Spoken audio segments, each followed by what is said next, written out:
Hello beautiful ladies, welcome back to my channel.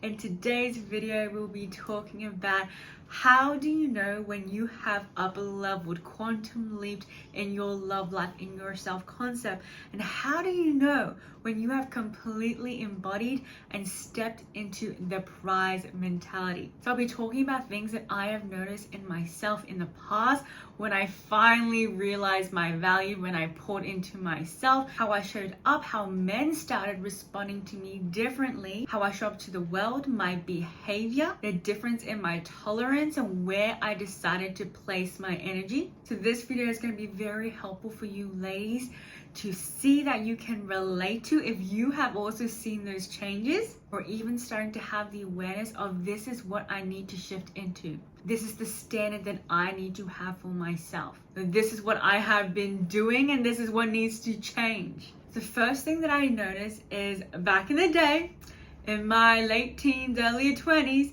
I used to type giant ass paragraphs, ladies, to these men, to explain myself, to justify myself, benefit of the doubt for them, try to understand their situation. And in a way, like, I would message back paragraphs of how I understand what they went through or the struggles that they're having, that I'll be there for them and we can talk this through. Or I would type giant paragraphs fighting for them and also justifying why they should fight for the relationship. Oh my lordy.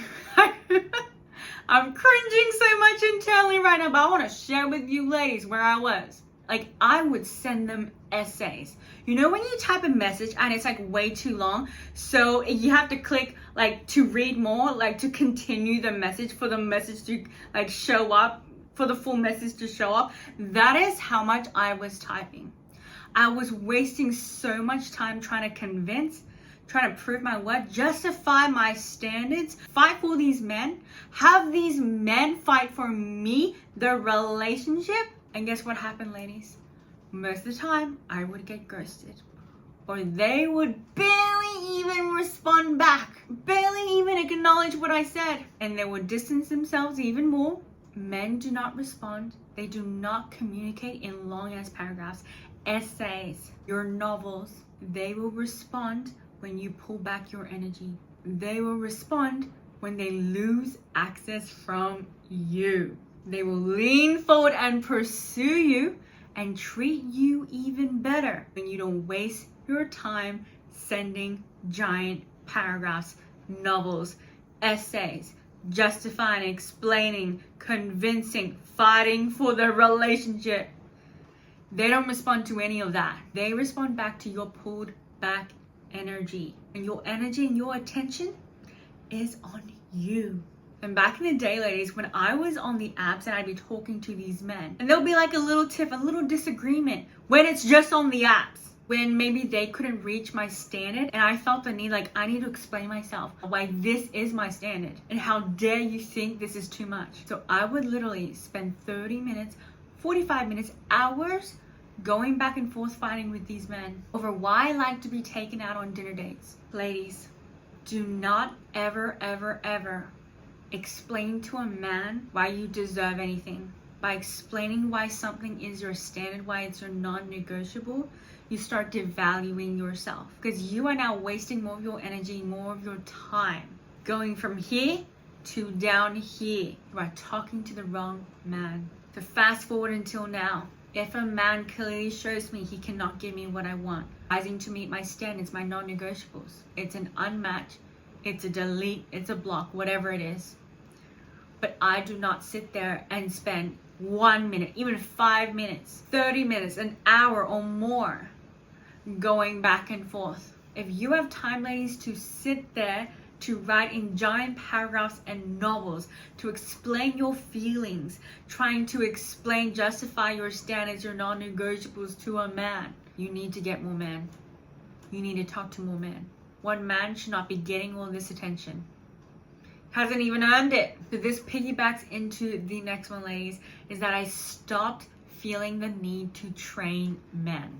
Train men on how to behave, Train men on how to treat me. Train men on proper etiquette and manners. Train men on how to be a man. I do not give benefit of doubts anymore. I do not give second chances anymore. When you fumble me, you fumble me. You weren't intentional. You are not in the right place for a serious committed relationship. Your heart is not set on marriage. If a man was truly serious in finding his wife, and he saw you as his dream woman, he would take zero chances, ladies. Zero chances to ever let you slip through his fingers. He would over communicate. He'd be seeking to impress you every single day. He'd be wanting to take care of you, take the lead, surprise you, woo you, impress you every single second of the day. He already knows that is my woman. I'm locking her down. Nobody's gonna take her. She's mine. She's one in a million. She's a one-of-a-kind woman. Women have been brainwashing themselves and telling their girlfriends all these stories of all the narratives. Oh, maybe he was just busy. When you have quantum leaped and you've up-leveled and you have adopted the prize mentality, firstly, you are so aware of your friendships, your girlfriends, their own limiting beliefs, their relationships with their partner, their husband, their boyfriend, whatever it is. You are so careful of what is projected onto you. Their own limiting beliefs, their own trauma, their own toxic patterns. And you've most likely transitioned to only having friends that have the same values as you have with the prize mentality of being sewed into, being fully provided for by your man. You can clearly see the differences between a boy and a man. And you are so icked out, grossed out, if you see just one sign where he's acting like a boy, not a mature, evolved man. So instead of where I was before, feeling the need to train men, again, going back and forth, over explaining, mothering, teaching them, to show me who you are. And from that place, it's either you're gone, done with you, we're not aligned, you lose access to me, or let's continue this vetting process. Let's see how you continue to show up. The next one I want to talk about can be very eye-opening, because I remember back in the day when a man would ask me to tell me about yourself. At first I thought, oh, he just wants to get to know me. But when you adopt the prize mentality, you value your time, your energy. When a man asks you, tell me about yourself, you're just like, no. You can ask me intentional questions to get to know me, and I will answer back, and we can have a conversation about it. But I'm not gonna sit there like I'm auditioning for a job, like in an interview. When a man asks, tell me about yourself, you are revealing aspects of yourself that he has not yet inquired about you. And most likely you're gonna type a paragraph or paragraphs, or you're gonna go on and on and on in person about yourself on things he did not actively and intentionally need to come up with himself to ask you about. So whenever a man now asks me, tell me about yourself, next, unmatched. I don't second guess myself. I don't give him the benefit of the doubt. Next. It leaves you wide open, ladies. You could come back with a giant paragraph, an essay talking about yourself, your hobbies, what you do, blah, blah, what you're passionate about, all this stuff. You can type in giant paragraphs on the dating apps, through text, and he could be like, oh, cool, or never respond back. You are never auditioning for him. He is auditioning for you. This is a game changer, ladies. Not many women will catch this, will even be self-aware about this. You will find these men who ask these types of questions, tell me about yourself, are the laziest men. They're not in their masculine. They are not intentional.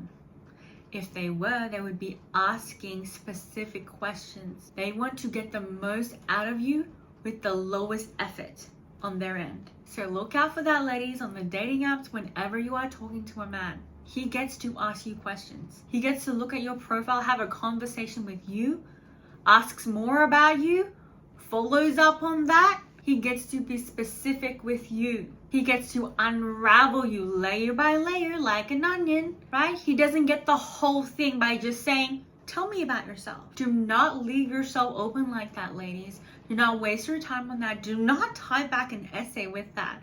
A giant paragraph with that, ladies. These are the things you notice and you see And you can tell by how your body responds. I noticed when I would see that question, when a man will send me that question, I didn't feel good about it. Intuitively, ladies, you gotta learn how to listen to your body. You gotta learn how to trust your body. Your body knows, right? It'll get this, oh, that's a lot of effort on my end to go on about myself. You didn't ask me any questions. Like, why would I tell you like a summary about myself? It's up to you to ask me questions. Remember, ladies, never so into a man. Give your energy to a man. Give him more access to you, your life, about you, right? Without him having to sow into you first. You come first at all times. And it doesn't come from a place of entitlement, but a place of self-respect, of worthiness. You innately, ladies, were born to receive. So ladies, now I just unmatch the man. I don't talk to the man. I just move on. See, ladies, there are always patterns. There are always signs along the way. The more you love yourself, pour into yourself, you adopt the prize mentality. You have really sowed into yourself. You are in your feminine energy. You've really activated and amplified it. You've really worked on yourself. And when you have, your body is like a magician. Your body is a compass. Your inner guidance system that will tell you everything. If anything feels like, oh, exhausting, a lot of effort, this doesn't feel right. It's not meant for you. It's not right for you. It's not of the highest good for you. So we get to let that go. The further along this self-love journey you get, the less you doubt yourself, the less you waver, second guess yourself. And you unmatch, block, delete. You don't go back saying, oh, I shouldn't have done that. That was a mistake. You stand on business with your intuition, with your gut. The relationship you have with your body, with yourself, you're like one. It's the greatest gift that we have that men do not have, that we were born with. As we get older and older and older, if we're not aware with this, if we don't do the inner work around this, we quickly lose that connection. We have that disconnect where we don't trust our bodies. We trust what other people tell us what's right for us. We let fear and other people's society tell us what we should do. So the next one is that you do not care if a man is wealthy or good looking, because what's the point of that? If he has all the money in the world, he's so good looking, if he's not generous to you, if he does not take care of you, right? He's not looking out for you. He's not spending the money on you, really nourishing you, sowing into you. That does not matter. I talk a lot about how important it is to attract a wealthy man. But again, it does not matter how rich he is, how much he earns, what he does for work, how affluent he is, his status, whatever. That is not of any good use, no benefit to you, if he does not treat you like a fucking queen. Where here are all my treasures. Here's my treasure chest with all the gold, all the jewelry. He's not there bent on his knee, laying down his sword for you. I would do anything for you. I'd take my life for you. What do you want? You got it. I will give it to you. I will travel all the kingdoms to get you what you want. Right? If he's not doing that, ladies, you pay no attention. You don't have a care in the world. It's like that Katy Perry song, Fireworks. Like a plastic bag drifting through the wind. You take no notice of it. You know you have completely up-leveled. You are a secure attachment. You devote all your energy, all your time to yourself, feeling, looking your best. You feel so passionate, fulfilled about life. You wake up excited, on purpose. When you have all those holes filled up, overflowing, why would you pay any attention to a man that does not love you more than you love yourself? Ladies, this line is very important. A man can only love you as much as you love yourself. So you gotta be honest, ladies. How much do you really love yourself? You want a man to love you a lot? You want a man to dote over you, be obsessed with you? How much do you dote over yourself? How obsessed are you with yourself? You want a man to love you this much, right? You gotta love yourself this much. There's no work around that, ladies. So back in my early 20s, I'd be dating these six-pack men. I'd be dating ninja warriors, personal trainers, surfer boys.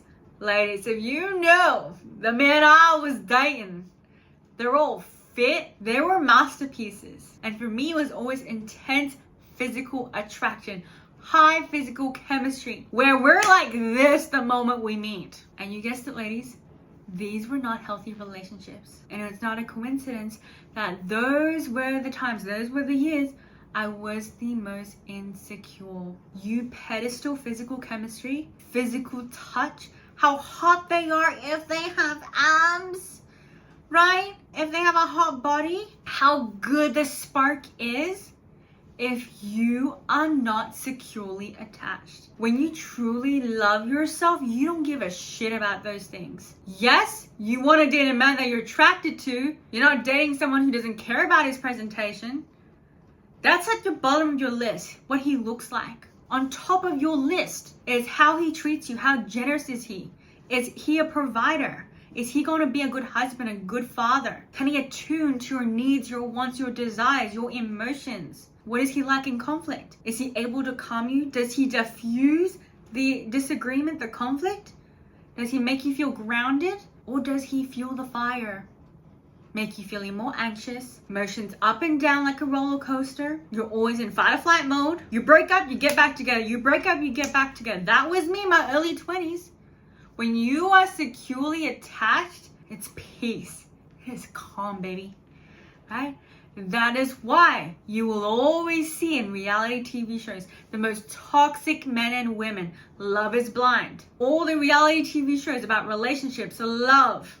They have the most toxic men and women on these shows because it makes good TV. Do you realize, lady, for a good movie, good TV show, what does it need to have? It needs to keep you on your toes.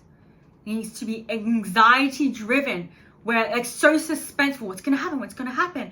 And they must have, if you went to school and you learned this in English, it must have a good problem or plot. There's always a problem. Media is literally brainwashing you because you compare your relationships to what you see on TV. But it's okay if you break up, get back together, you sleep with his brother. It's okay if you have a gazillion fights. It's okay if he lies, do this, do that. Who would want, ladies, to watch a movie, a TV show, series that is not exciting to watch? That doesn't have a lot of drama. There's no like peak to it. There's no problem to overcome. You cannot compare a healthy relationship to what you see on TV. Like the latest season of Love is Blind, season 10 in Ohio. Christine and Vic. They were the most healthiest relationship people I've ever seen on Love is Blind. And because they were so secure, grounded, healthy, intentional, they made the boringest couple because everything just worked. The way they communicated was so calm. No one wants to watch that. They want to see someone go back and forth like Jess and Chris, where there's drama about what he said, how he acted, like Brittany and Devontae. How Devontae was so checked out and Brittany was like, love me, I want to get married to you. And she did not even see the sign that he was not in it at all. And the crazy thing is, at the reunion, he was already engaged and his fiancée was already pregnant. The next sign where you know that you have completely up-leveled your self-concept, reprogrammed the way you think, perceive, believe your stories, your narratives about yourself, about your love life, about men, how you get to be treated when you have completely quantum leaped to a whole other level. Your the prize mentality is that you cannot physically sit there, right, anymore, listen to your friends complain about their love life, about men, all the bad things that they're saying, complaining about their boyfriends, how they don't do this, how they don't do that, how my husband is so unhelpful. Right? You like want your brain is about to explode. You're just so like grossed out by it. You can't sit there no more. You can't talk about it no more. Because you know you attract what you tolerate. You know that you attract what you believe you are worthy and deserving of. You know that you attract a mirror of yourself because you are no longer a pick-me woman. You've transitioned from that pick-me to the prize mentality. You can't sit there conversation after conversation, every time you catch up, every time you talk on the phone, when you're texting back and forth, hearing about their problems, hearing them cry about their boyfriends, complain about their husbands over and over again. gonna slowly, it's gonna over time exhaust you. And now you're gonna start being influenced by their stories, their complaints, their reality. So now you found new friends. You have a different circle. Now you only attract friends, girlfriends, where they regard themselves as the prize, where they are married to wealthy provider men. They are sewed into. Ladies, when you transition from pick me to the prize mentality, know that your friends will need to shift as well. And if you aren't willing to have that transform as well, to have that change, you gotta let that go. If you're not willing to let that go, right? Distance yourself, or have at least some boundaries on why you're not gonna sit there for the 50th time to talk about how bad her husband is or her boyfriend is, how unhappy she is, that she's not gonna change anything about you. You are not gonna entertain anymore. You can't do it anymore because you sat with her for 20, 50 times when she complained, was crying, exhausted, unhappy, right? And what do you expect a good girlfriend to do? To lie to your girlfriend or be honest with your girlfriend? Tell her to leave. Help her realize her worth. But you can only do so much because when you're in it, when you're unhealthy, when you're toxic, your blinders are on, right? Especially if you're intimate with them, you're already having sex with them, you're kissing them, all up on them, your hormones are going crazy. And again, as women, if you've seen all of my content, you've seen my Instagram posts about the psychological, the biological, the hormonal, everything that affects you when you become intimate with a man. Every part of yourself is no longer about will. Every part of yourself is always constantly craving that connection, craving to be with him, even if he's not good for you, even if he's not good for your nervous system, even though he's not going to be a good father, a good provider. None of those things, but every part of your body is like, I need contact with him. I need to be around him. We need to be together, right? And all the red flags become beige. I notice in myself, the friends I used to have, they're no longer my friends. I told this story a couple of times now. I used to have a friend that was with her boyfriend for 12 years. So she's older than me. I think she's in her mid-30s. She spent 12 years of her life with a man that never proposed to her and didn't want marriage. She wasted the best years of her life, 12 years. And how many conversations did I have with this girlfriend about leaving him? I remember in uni, when in my early 20s, I had this conversation with her. And she's like, yes, I'm gonna leave him. I'm gonna leave him. Never left him. We left so happy and excited about her decision, how she's gonna pour into herself, how she deserves so much more. She wants marriage, she wants a family, right? And she left that conversation so excited. I was so happy for her. I was there for her. I supported her. We've had that conversation so many times. She never left that man. I remember she told me one time that she had to sit down with him, brought a folder with her with a whole list of things that she expected from him in a folder, in like a presentation to him. I was like, girl, if you have to do that, if you have to bring a damn folder with your non-negotiables, with all your rules and whatever it is, to a man, he's not right for you. He's not right for you. You did not vet him properly. That was years into a relationship with him. They were already intimate. They were living together.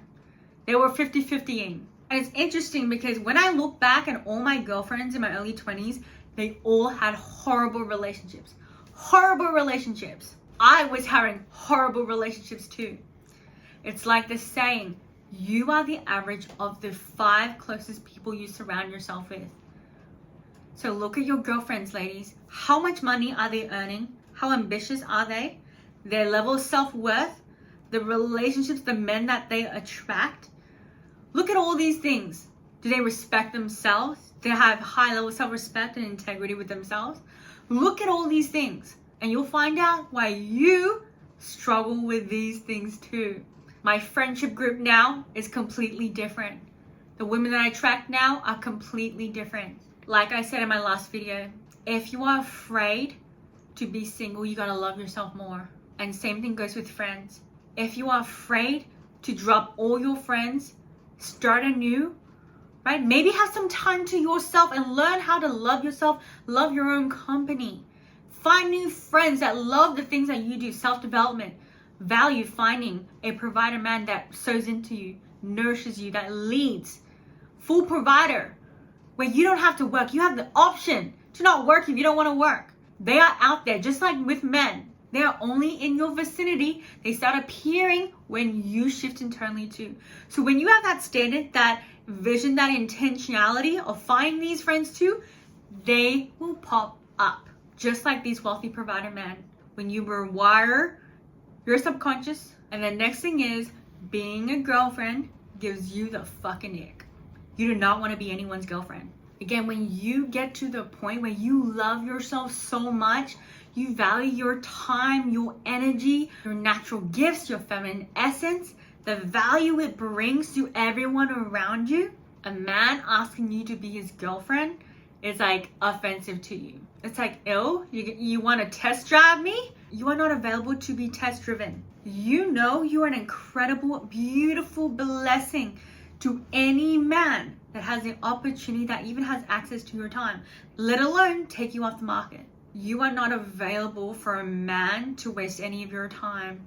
You are not available to give up your best years of your life. Even if you're not in your 20s or 30s, even if you are older, you are not available for any time to be given, to be wasted, given freely without being officially taken off the market with a ring on your finger. Trust me, ladies. I was on the whole other spectrum where I was like, I love sex. I love intimacy. I just kept thinking of wanting to be a girlfriend. I want to be someone's girlfriend. I can't wait for that.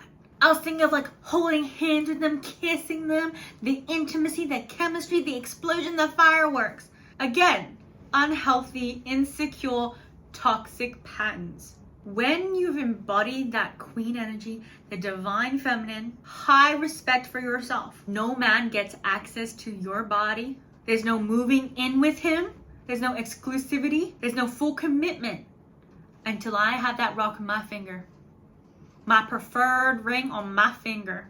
A beautiful grand proposal. You fully providing for me, paying all my bills, giving me the best life. If I don't have that, you ain't accessing any other parts of me. Again, ladies, until I did this work, I could not understand, see any of this. I was literally years ago advocating for women to be sexually empowered, to explore themselves, blah, blah, blah. And now I'm telling women, keep your legs fucking closed. Take care of yourself, right? Value yourself. Value your celibacy. No one else can be better equipped to tell you, ladies, than a woman who was telling people the opposite, was living her life the opposite. I'm telling you, ladies, the best of the best high quality men, they are going to regard you as a red freaking damn diamond gem. When you literally say to him, I'm flattered that you've asked me to be your girlfriend. We've had an incredible time together, had a great time getting to know you, enjoyed our dates, but I am unavailable to be a girlfriend. I'm looking to be a wife. I'm happy to continue dating, getting to know you, but until I'm officially taken off the market, I'm gonna keep my options open. It's gonna be like, damn, what kind of red gem are you? I've never heard this before. He's gonna cherish, he's gonna value you like nothing he's ever had before. Because when you view yourself that way and you are happy to lose a man, if he disagrees, if he thinks it's absurd, if you're happy to lose a man because you love yourself that much, damn! Imagine what he thinks of you. Remember, a man can only love you and see you and perceive you as much as you love and perceive yourself. And you can stand firm in your business, ladies. Icked out by being a girlfriend. You are wife material. You gotta start acting like it. When you act like it, he's gonna view you that way. Man will always know very early on, like Nick Jonas. He knew the first day with Priyanka that he was gonna marry her. He went home, right? Told his mother, this is the woman that I wanna marry. I want you to meet her. Right? Very first date. And then they got engaged in a couple weeks after. Nick Jonas knew right away, like every other man on the planet. If they don't, they're not healthy, masculine provider men. You don't want him anyways. They're flow boys. Right? I don't know. Still figuring it out. It's either yes, they're marriage material, commitment ready, emotionally ready, healthy masculine men, or they're flow boys.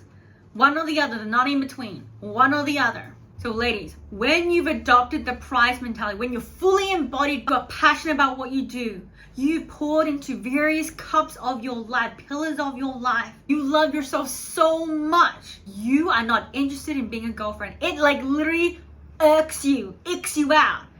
I ain't wasting my time with you. 2 years, 3 years, 5 years, I don't even know when you'll propose. Why would I take myself off the market? During that time, I could have built my business to multi-millions. I could have met my husband that I already knew from day one that I was going to be his wife. So following this, when you have really poured into yourself, really looked at your life, where you are going in your career, your business, who you want to be, the impact, the value you want to create in this world, you start earning more money. You start asking for those promotions. You are raising your salary, right? You're going for jobs that would scare you, or you would start your own business. You would scale your business, right? You'd overcome your fears, your fear of visibility. You 10x your prices, your rates. You learn how to sell yourself, your vision to investors. I'm telling you, all this love, all this relationship, all this dating work, self-love work will flow into money, into your career, into your business, every part of your life, your friendships. Like I said, you do the self-love work, more money will pour into your life. Better friends will pour into your life. More opportunities, more luck. Everything stems from the love you have for yourself. So when you amplify that, everything amplifies. So now, ladies, you no longer will entertain your flaw. Again, like I've said multiple times, it does not matter what your standards are. What matters is what you actually entertain. It's easy to say, I only date wealthy provider men. Get your dating a freaking teacher, a janitor. Nothing wrong with that if that's what you want. But again, my clientele who I teach is wealthy provider men. Men who are at least earning multiple six figures, 200, 300K plus minimum, that can fully take care of you. Because it wouldn't make sense for me to be talking about providers, masculine men, if they're not driven, not ambitious, always wanting to up themselves, always wanting to improve themselves. A masculine, healthy provider man will naturally have that quality of being ambitious, of being growth-minded, constantly want to improve themselves, earning more money, and they want to make you happy, want to give you everything. So in order to do that, they need to be able to provide more. And to provide more, they need to be able to earn more. So that is why provider men naturally always earning more than the average income. Ladies, like I've said, when you've improved yourself so much, you're earning more and more money in your own personal life, you don't even give any attention to men who are earning less than you. Even how much you are earning. Again, it's going to become an ick. If you can earn, for example, 200K, 500K, $1 million, whatever it is, whether you have your own business, whether you're employed, whatever it is, if you're earning a certain amount and he's not earning more than you, not only in your mind, but his mind too, there's an imbalance there. You need a good yin and the yang. He needs to be earning double or triple, way more than you to feel like he is leading you. He can take care of you. For example, I know there are many coaches as well, many women who are earning multiple six figures, multi-millions, but dating a man earning 1/6, 1/10 of their income. But in different ways, they are providers. But when I think of this, I think, so if I wanted to stop working, if something happened to me, if anything happened, and I just zero work, what is our life going to look like? Because are you going to be able to keep our lifestyle up here? I understand that men can be providers in other different ways. But again, if you have a kid and you cannot work, or some health issue or something happens where you cannot work, if he makes 1/10 of you or way less, how are you going to keep your lifestyle, your house, or your other responsibilities? How is he going to do that if he earns like a minute amount to how much you are earning? Again, I understand that men can be providers in other different ways. They can lead in other ways, take care of you in other ways. I want you to ask yourself that question.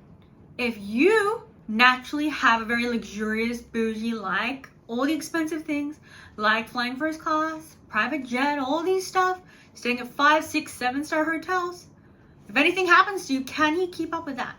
So always ask yourself that. I have my reasonings for everything. They're not just random, my opinion. I actually have solid reasons why a man must earn double, triple, way more than you. So when you are a mother and you just want to relax, right? And you just want to like spend time with your newborn, multiple kids, even if you don't want to have kids, you just want to enjoy your life, right? Can a man sustain your dream lifestyle if you do not work at all? He's gonna have to earn way more than you. You cannot fully be in your feminine, ladies, if you stopped working and he can't fully support you to your dream lifestyle, the lifestyle you had already for yourself. That is why I say it's an ick to me. That's what I've evolved to, that if he's earning the same amount or less than me, you're not in the running. And ladies, I'm building my business to 8 figures. I've got multiple businesses. You don't know my other YouTube channel. I'm helping women scale to $1 million in their business. Right? I'm already working towards 8 figures. If a man isn't making more than me and my ambition is 8 figures, how is he going to pull me up? If he's like, 8 figures, oh my God, I only earn multiple 6 figures under 100K. He can't keep up with me. You gotta know yourself well, ladies. I have high ambition. I love money. I love making a lot of money. I love buying whatever I fucking want. I love all the toys, all the tech, all the gadgets. I love living life on my terms. I love helping women. I love coaching. I love mentoring. I love sharing my experiences, my stories with women. I love helping women completely transform their lives, their financials, their love life. I'm looking for a man who's already earning multi-millions, right? Scaling even to the 9 figures. I want to feel like I'm being pulled up by a man. Ladies, you always have to date up. Never date down. If you're watching this, you are ambitious too. That's why the more you know yourself, where you are going, your purpose, your vision, right? Your gifts, your zone of genius, you have a better idea of the type of man that you want to call in, right? You're so specific about it. His characteristics, his qualities, the non-negotiables that he has to meet. I don't date men now who complain about the economy because I create my own economy. I don't date men who complain about inflation. I don't date men who like to watch the news every single day. I don't watch the news because it gives you anxiety. You're dropping more into a state of fear, of anxiousness. They are constantly telling you about the worst case scenarios. And what you see on TV is always very different to what is happening in real life. It's always more dramatic. There's a lot of propaganda. It brings you back to victim mode, being affected by external realities, then creator mode. If I have this energetic standard for myself, I have this for my man as well. Because again, your man is going to be the biggest decision of your life. The most important decision. Again, back to you are the average of the 5 people that you surround yourself with. Your man is going to be one of them. So if you're protecting your energy, fueling yourself with nourishing words, self-concept, creating your own economy, your own reality, if he's not doing the same thing too, not a creator of his own life too, it's going to greatly affect you. And the last one I want to talk about is that I do not go on dates with men that take me to places that I've been before. Especially in early dating. Like I remember I was chatting with this one man and I was telling him, oh yeah, I've been there, the food's really great. And he was like, yeah, why don't we go there together? I was like, no, we can do that down the line. But in early dating, I only go on dates with men that take me to places I've never been before. Again, ladies, this is a natural standard that you are going to have for yourself when you love yourself so much. Why would you go to a place that you've been before where he could take you to a new place? A nice new restaurant, that Michelin star restaurant that just opened up in the city. He's gonna take you there. Why would he take you to a place that you've been before? You are showing him someplace new.